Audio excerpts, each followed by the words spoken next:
ನೋರಾ ಫತೇಹಿ ಯಾರಿಗೆ ತಾನೇ ಗೊತ್ತಿಲ್ಲ. ಬಾಲಿವುಡ್ನ ರಾಣಿ ಜೇನು. ವಯ್ಯಾರದಿಂದ ನೋರಾ ಕುಣಿಯುತ್ತಿದ್ದರೆ ಅನೇಕರು ಕುಂತಲ್ಲಿ ಕೂರಲಾರದೆ, ನಿಂತಲ್ಲಿ ನಿಲ್ಲಲಾರದೆ ಚಟಪಡಿಸುತ್ತಾರೆ.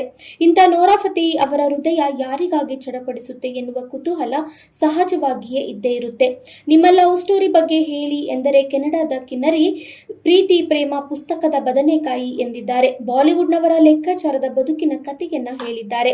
ಸಂದರ್ಶನದಲ್ಲಿ ಮಾತನಾಡಿರುವ ನೋರಾ ಬಾಲಿವುಡ್ನಲ್ಲಿ ಪ್ರೇಮಕ್ಕೆ ಬೆಲೆ ಇಲ್ಲ ಅಂದಿದ್ದಾರೆ. ಹಿಂದಿ ಚಿತ್ರರಂಗದಲ್ಲಿ ಅನೇಕರು ಮದುವೆ ಬಂಧನಕ್ಕೊಳಗಾಗುವುದು ಕೇವಲ ಅವರ ಲಾಭಕ್ಕಷ್ಟೇ ಹೊರತು ಅಲ್ಲಿ ಯಾವ ಪ್ರೇಮ ಇರಲ್ಲ ಅಂದಿದ್ದಾರೆ. ಸಂದರ್ಶನದ ಮೂಲಕ ಬಾಲಿವುಡ್ನ ಮತ್ತೊಂದು ಮುಖವಾಡ ಕಳಚುವ ಪ್ರಯತ್ನವನ್ನ ಮಾಡಿರುವ ನೋರಾ ಫತೇಹಿ, ಹಿಂದಿ ಚಿತ್ರರಂಗದಲ್ಲಿ ಬಹುತೇಕರು ಮದುವೆಯಾಗುವುದು ಅವರ ಲಾಭಕ್ಕಾಗಿ, ಸ್ವಾರ್ಥಕ್ಕಾಗಿ ಅಷ್ಟೇ ಎಂದಿದ್ದಾರೆ. ಖ್ಯಾತಿಯ ಶಿಖರವನ್ನೇರಿದ ನಾಯಕಿ ಅಥವಾ ನಾಯಕನನ್ನ ಇಲ್ಲಿ ಚೆನ್ನಾಗಿ ಬೆಳೆಸುತ್ತಾರೆ. ಅವರ ಸಂಪರ್ಕದಿಂದ ತಮ್ಮ ಸಂಪರ್ಕ ಸೇತುವೆಯನ್ನ ಇನ್ನಷ್ಟು ಬಲಿಷ್ಠಗೊಳಿಸಿಕೊಳ್ಳುತ್ತಾರೆ ಎಂದಿದ್ದಾರೆ. ನೇಮ್ ಫೇಮ್ ಇರುವ ವ್ಯಕ್ತಿಯನ್ನ ಮದುವೆಯಾದರೆ ಮುಂದಿನ 3 ವರ್ಷ ಆರಾಮಾಗಿ ಬದುಕಬಹುದು ಎನ್ನುವ ಲೆಕ್ಕಾಚಾರವನ್ನು ಹಾಕಿಯೇ ಇಲ್ಲಿ ಪ್ರೀತಿಯ ಬಲೆಯನ್ನ ಬೀಸಲಾಗುತ್ತೆ ಎಂದಿರುವ ನೋರಾ ಫತೇಹಿ, ಆ ವ್ಯಕ್ತಿಯ ಕೈಯಲ್ಲಿ 3 ಸಿನಿಮಾಗಳಿವೆ. ಆ 3 ಸಿನಿಮಾ ಬ್ಲಾಕ್ ಬಸ್ಟರ್ ಸಿನಿಮಾಗಳಾಗಿಯೇ ಆಗುತ್ತೆ ಎನ್ನುವ ನಂಬಿಕೆ ಇರುತ್ತೆ. ಈ ಹಿನ್ನೆಲೆಯಲ್ಲಿ ಪ್ರೀತಿ ಪ್ರೇಮದ ನಾಟಕವನ್ನಾಡಿ ಬೇರೆಯವರ ಗೆಲುವಿನ ಅಲೆಯಲ್ಲಿ ತೇಲುವ ಪ್ರಯತ್ನವನ್ನ ಇಲ್ಲಿ ಅನೇಕರು ಮಾಡುತ್ತಾರೆ ಎಂದು ಬಾಲಿವುಡ್ನ ಬಳಕುವ ಬಳ್ಳಿ ನೋರಾ ಫತೇಹಿ ಹೇಳಿದ್ದಾರೆ.